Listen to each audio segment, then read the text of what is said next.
Maraming mga Pinoy nga ang nag-react sa pagkapanalo ni Miss Mexico.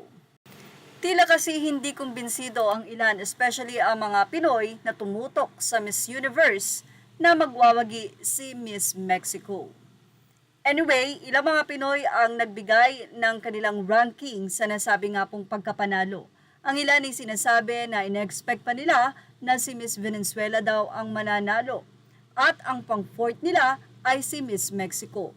Sinabi din ng marami na isa sa judge ay ang dating Miss Mexico Miss Universe at ang may-ari ng Miss Mexico Universe ay judges din. Kaya naman marami ang nagsasabi na obviously lutong-luto nga ang laban. Say pa nila, drama at the beginning, winner at the end. Peace offering ata yan eh. Miss Mexico herself looked shocked that she won. May issue kay Nawat kasi. One of the judges is Miss U Mexico. Hay nako. Cook to perfection.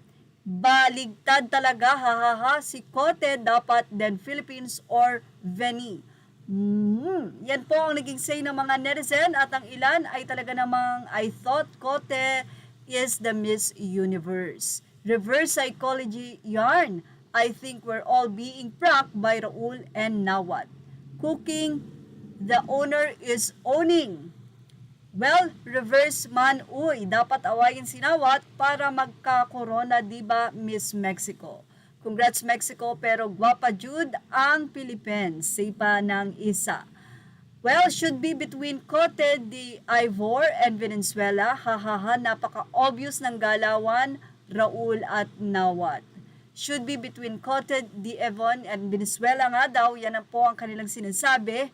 Dili maghilak, si Mexico yung inaaway-away ni Nawat tapos bigla siyang Miss Universe. Parang the host read the winner's backward, feel nyo rin ba? The show was cooked and seasoned with Latin and Thai herbs. Kaya pala nag-nut cost sa final goal para maiba. Well, say naman ng mga netizen kahit ganun nga ang nangyari, ang maganda sa dinami-dami ng contestant at talaga namang napakadami nila ay isa po ang Pilipinas sa nakakuha ng isa sa mataas na award, kundi ang third runner-up. Congratulations Artisa, congratulations na rin sa lahat ng nanalo at kung mayroon mang cooking show, well, labas na po tayo dyan.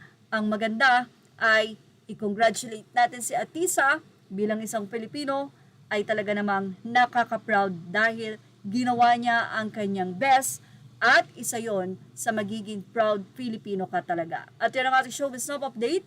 Images are all credit to the rightful owners. Please like, share, and subscribe.